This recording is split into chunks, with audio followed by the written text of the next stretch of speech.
Hi guys, welcome to fearless क्वार्टरन। तो आपको जैसे पता है हम यहाँ पे इंग्लिश का PYQ यूज़ कर रहे हैं और यह है उसका पार्ट थर्ड। हमने 40, 40 एंड 40 में 3 वीडियोस बांट दी गई हैं। तो ये थर्ड वीडियो है। इससे पहले हमने 80 क्वेश्चंस कर चुके हैं। So let's start. 81st question है। इसमें पहले ये पूछ कर रहा है, देखते हैं हम। ये select the option that is nearest in meaning. Nearest in meaning मतलब सिनोनिम पूछ रहा है एक तरह से, ठीक है। सिनोनिम डायरेक्ट ना बोल के वो कहता है नियरेस्ट इन मीनिंग आप निकालिए, ठीक है। तो यह है the village headman was old and cantankerous. तो कैंटिकेरस का नियरेस्ट मीनिंग क्या होगा? पोलाइट, इल टेम्पर्ड, वीक या सीरियस। तो आइए देखते हैं इसका करेक्ट आंसर। कैंटिकेरियस का मतलब होता है बैड टेम्पर्ड, क्वेरलसम या डिफिकल्ट टू डील विद। जो बहुत ही ऐसा कहें हम कि जो लड़ाई करता है, मतलब उसको बहुत ही डिफिकल्ट है उससे बात करना। कैंटिकेरियस का मतलब ये हो गया, ठीक है। फिर इल टेम्पर्ड का मतलब देखते हैं। इल टेम्पर्ड का मतलब होता है कि शॉर्ट टेम्पर्ड, मतलब तुरंत बात करो तुरंत गुस्सा हो जाएगा। तो इसलिए इसका जो एकदम नियरेस्ट मीनिंग है क्या हो गया? Option B. फिर अदर ऑप्शन जैसे पोलाइट, वीक और सीरियस, ये मीनिंग वो दर्शा नहीं रहे जो पूछा गया है, ठीक है। तो कैंटिकेरियस का जो नियरेस्ट मीनिंग है वो है option B, ill tempered. Next question है, psychological problems among the youth can be attributed to the pernicious influence of the internet. तो ये बोल रहा है कि परनीशियस का मतलब क्या है? हार्मफुल, इनॉक्यूअस, पॉजिटिव या ट्रिकी। तो देखो, परनीशियस का मतलब होता है जो कि हार्मफुल हो, ठीक है। धीरे धीरे ही हार्मफुल हो, पर हार्मफुल हो, एक हिडन वे में हार्मफुल हो। तो इसका आंसर होगा ऑप्शन ए, ठीक है। अब ये जो है सेकंड ऑप्शन, उसका मतलब होता है हार्मलेस, ठीक है। फिर पॉजिटिव, जो पॉजिटिव तो पॉजिटिव ही दिखा रहा है, समथिंग बेनिफिशियल। ट्रिकी का मतलब होता है कि बहुत ही कॉम्प्लेक्स होना, तो वो हार्मफुल में नहीं आता। तो इसलिए परनीशियस का मतलब हो गया हार्मफुल। फिर our teacher told us not to be verbose while writing. Verbose मतलब एग्जेजरेट करना, शॉर्ट, इनफॉर्मल या ससेंट। तो वर्बोज मतलब कुछ ज़्यादा ही लिख दिया आपने, तो वो होगा एग्जेजरेट करना। Means more words than necessary, being long winded, है ना। तो एग्जेजरेट मतलब ओवर स्टेट कर दिया, ओवर डू कर दिया। तो इसका क्लोजेस्ट मीनिंग क्या हो गया? एग्जेजरेट, ठीक है। तो ऑप्शन ए करेक्ट हो जाएगा। अब जैसे मैंने यहाँ पे दे रखा है, शॉर्ट का मतलब क्या होगा? अपोजिट इन सेंस हो गया ना इसमें। शॉर्ट मतलब छोटा सा। इनफॉर्मल, इसमें ऐसा वर्बोज में ऐसा फिट नहीं बैठता। ससेंट का मतलब भी होता है brief, clear and to the point. तो इसका जो वर्बोज का जो नियरेस्ट मीनिंग है वो है एग्जेजरेट। आप इनसे देखो, आपने ये सिनोनिम पढ़ा है, इसका सिनोनिम है, तो आपको ये भी पता चल गया कि वर्बोज के एंटोनिम्स क्या क्या है, ठीक है। तो इस वीडियो से आपको दोनों चीज पता चल रही हैं। फिर है 84, the actor narrated the story in a resonant voice. Resonant का क्या होगा? सॉफ्ट होगा, हार्श, डीप या क्विवरिंग वॉइस। तो रेजोनेंट का मतलब देखते हैं पहले। रेजोनेंट का मतलब होता है फुल एंड, मतलब बहुत ही लाइवली वाला, डेप्थ हो, क्लैरिटी हो उसमें, ठीक है। डीप जो है, यहाँ पे जो ऑप्शन सी है, वो उसका, ये भी इसी ऑप्शन से रेजोनेट होता है, ठीक है। तो ऑप्शन सी जो हो जाएगा करेक्ट आंसर हो जाएगा। सॉफ्ट तो आपको पता ही है, जैसे लो वॉल्यूम होती है। क्यूरिंग का मतलब होता है ट्रेम्बलिंग और इंस्टेबिलिटी इन साउंड, जैसे थोड़ा, जैसे ओल्ड एज वाले होते हैं ना, जैसे दादा दादी होते हैं, नाना नानी होते हैं, तो उनकी ट्रेम्बलिंग वॉइस होती है। हार्श का मतलब होता है अनप्लेजेंट एंड रफ। और डीप इसीलिए इसमें से मोस्ट अप्रोप्रिएट ऑप्शन है। तो ऑप्शन सी इसमें करेक्ट हो जाएगा। नेक्स्ट है, they were fed up with his doltish behaviour. तो डॉल्टिश का मतलब क्या है देखते हैं। देखो, डॉल्टिश का मतलब होता है स्टूपिड या फुलिश। डॉल्टिश का मतलब क्या गया? स्टूपिड या फुलिश। अब यहाँ पे कहाँ पे दिख रहा है? इम्बेसाइल, वाइज, क्लेवर या प्रिकॉशियस। तो अब यहाँ पे देखो, इम्बेसाइल जो है उसका भी मतलब होता है स्टूपिड या फुलिश। तो ये इम्बेसाइल जो है, ये डॉल्टिश का वो हो गया, सॉरी इम्बेसाइल नहीं, इम्बेसिक्लिक हो गया ये। फिर है वाइज, क्लेवर या प्रिकॉशियस। तो इसमें ये जो तीनों हैं, इसका वाइज एंड क्लेवर का तो दोनों अपोजिट हो गए। और जो प्रिकॉशियस है, ये है something intellectually advance at early age. तो इसका करेक्ट ऑप्शन क्या हो गया? Option number B. फिर अब ये पूछता है कि आइडेंटिफाई द करेक्ट मीनिंग। अब इनका करेक्ट मीनिंग बताओ। देखो, anarchism, absence of government and और authority, chaos and disorder in the absence of government. तो ऑप्शन कौन से सही है? 1, 2 या बोथ? तो यहाँ पे देखो, अनार्किज्म का मतलब होता है, दो मीनिंग है कैसे? एब्सेंस ऑफ गवर्नमेंट, यहाँ पे क्या लिखा है? एब्सेंस ऑफ गवर्नमेंट या अथॉरिटी, हाँ एकदम सही है। डिसऑर्डर हुआ in the absence of government, सही। तो ऑप्शन सी जो हो जाएगा एकदम करेक्ट आंसर हो जाएगा इसका। फिर है प्रिस्टीन। प्रिस्टीन का मतलब क्या होता है? In the original condition, in the defiled condition. तब एक ओरिजिनल है एक डिफाइल्ड है तो दोनों तो करेक्ट नहीं हो सकते। तो देखो प्रिस्टीन का मतलब होता है कुछ ओरिजिनल प्योर अनटच्ड कंडीशन। तो अब यहाँ इन द ओरिजिनल कंडीशन, तो ऑप्शन ए जो हो जाएगा वो एकदम करेक्ट हो जाएगा। फिर है इनॉर्मिटी। इनॉर्मिटी का मतलब क्या होता है? The fact of something being serious and grave या अबॉमिनेबल क्राइम और सिन। तो देखते हैं एनॉर्मिटी के ना दो मीनिंग्स हैं, जैसे कि refers to the extreme seriousness और ग्रेविटी ऑफ समथिंग, मतलब बहुत ही सीरियस या फिर कोई ग्रेविटी होगी सिचुएशन में। तो ऑप्शन वन तो हमें पता चल गया कि ऑप्शन वन जो है वो एकदम सही है। अब देखते हैं ऑप्शन टू क्या है। अबॉमिनेबल क्राइम और सिन। तो अब ये बोलता है shocking wicked morally outrageous act हो गया, है ना। तो दोनों को देखा जाए इनॉर्मिटी का, तो दोनों ऑप्शन जो है वन एंड टू सही है। फिर कुटोडियन। कुटोडियन का मतलब क्या होता है? To quote inaccurately, someone fond of quoting others. तो देखते हैं। देखो कुटोडियन का मतलब होता है ऑर्डिनरी, रूटीन या हैपनिंग एवरीडे, मतलब जो मंडेन वर्क होते नहीं है, जैसे इंग्लिश में कहते हैं मंडेन वर्क, रोज के काम होते हैं। तो कुटोडियन का मतलब होता है रूटीन, ऑर्डिनरी या हैपनिंग एवरीडे। अब इसका कनेक्शन ना तो इससे है ना इससे है, तो इसलिए ऑप्शन डी हो जाएगा करेक्ट आंसर हो जाएगा। फिर है इमुलेट। इमुलेट का मतलब क्या होता है देखते हैं। टू किल समबडी और सेल्फ बाय बर्निंग या टू किल समबडी और सेल्फ और an animal as act of sacrifice. तो देखो इमुलेट का मतलब होता है किसी को मारना या सेक्रीफाइस देना, टिपिकली बाय किससे? बर्निंग से, ठीक है ना। तो इसलिए या अभी क्या बोलता है next statement, it does not refer to an act of offering. किसी को ऑफरिंग नहीं है, जैसे सेक्रीफाइसिंग एन एनिमल। सो मतलब सेक्रीफाइस नहीं हो रहा। तो इससे क्या हुआ? So only the first definition is accurate, जो फर्स्ट डेफिनेशन है वही एक्यूरेट है।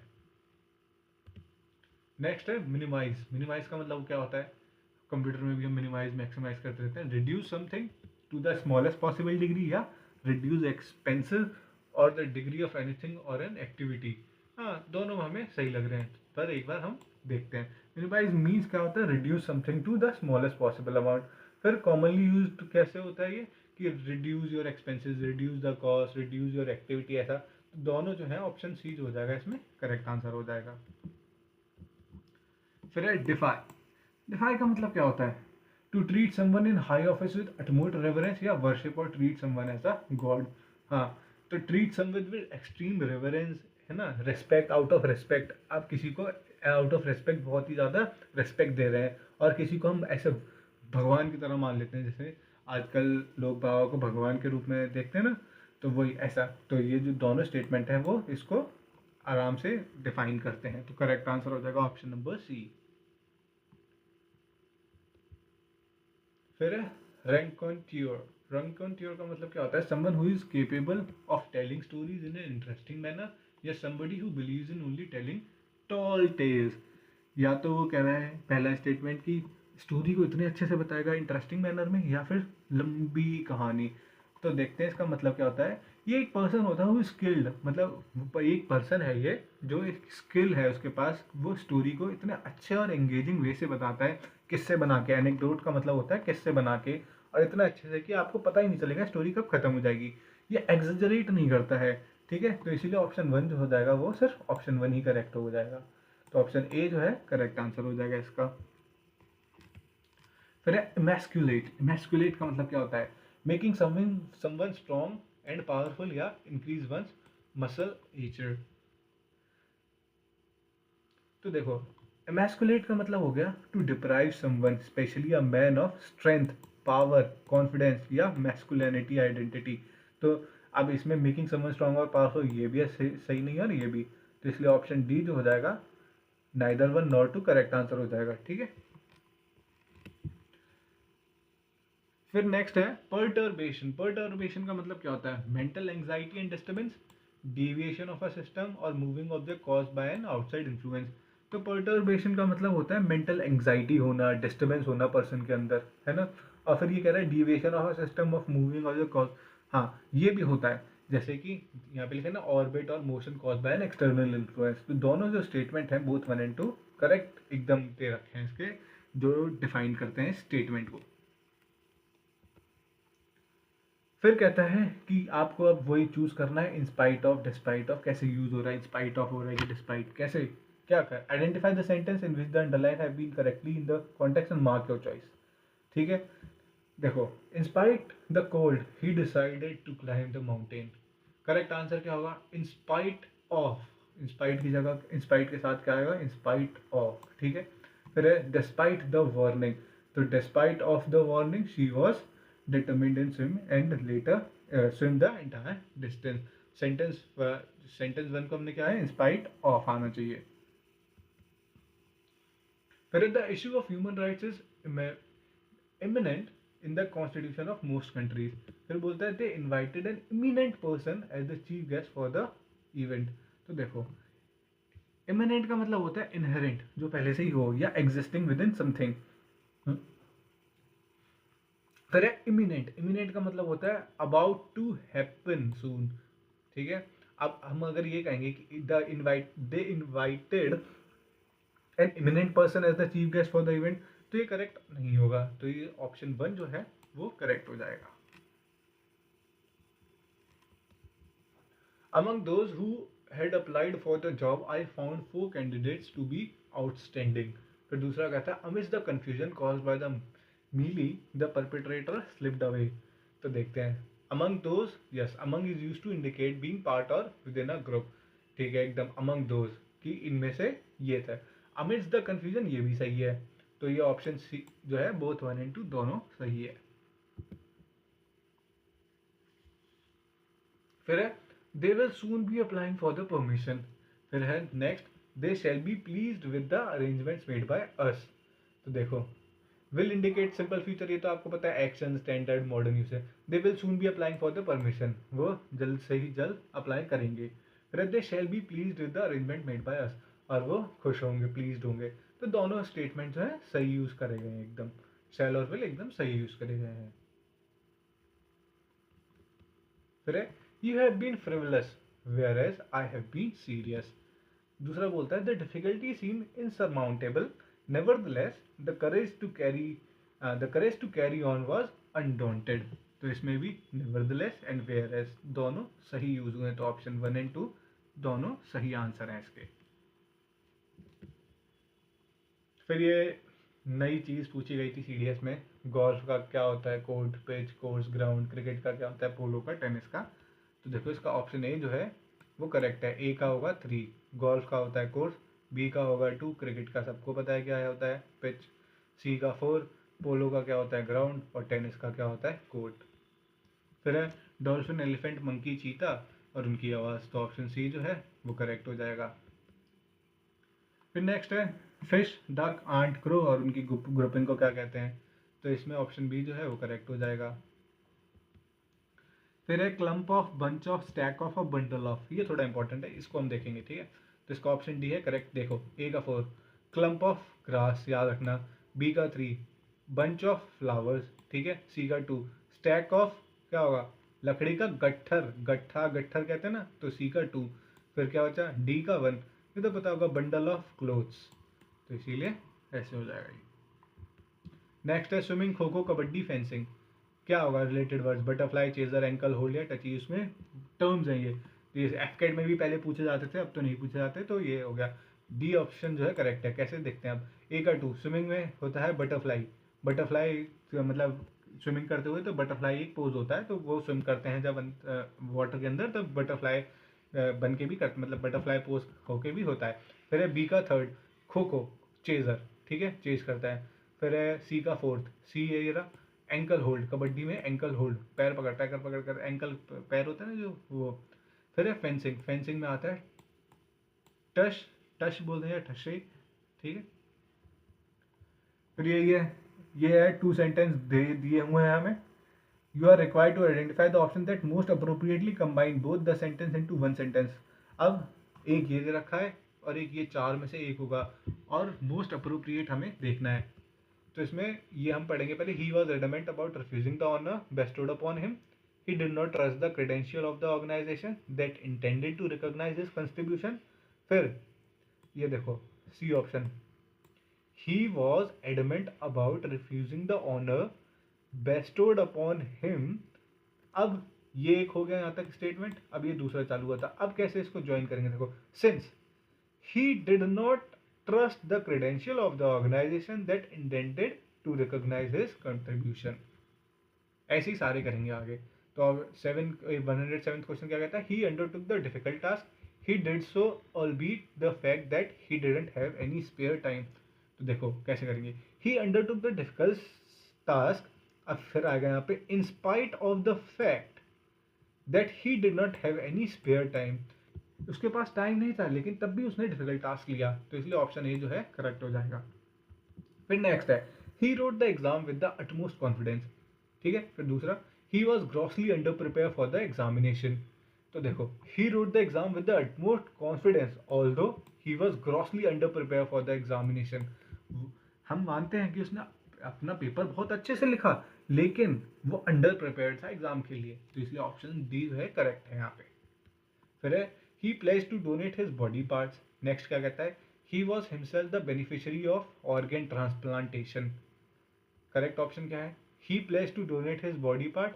क्यों, बिकॉज यहाँ पे आगे ना, because he was himself the beneficiary of organ transplantation. समझ गए, तो इसलिए ऑप्शन बी जो है करेक्ट हो जाएगा यहाँ पे।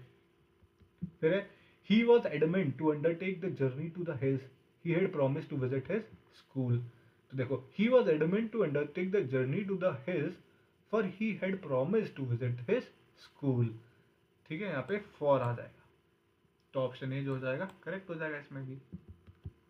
अब नेक्स्ट है, अब ये इन द फॉलोइंग आइटम्स यहाँ पे दे रखे हैं ए बी सी डी। अब मोस्ट अप्रोप्रिएट देखना है हमें इसमें से वर्ड। ठीक है, अगर कोई इंप्रूवमेंट नहीं चाहिए तो डी मार्क करेंगे। Similar mishaps are continuously happening on the new highway because of improper signalling.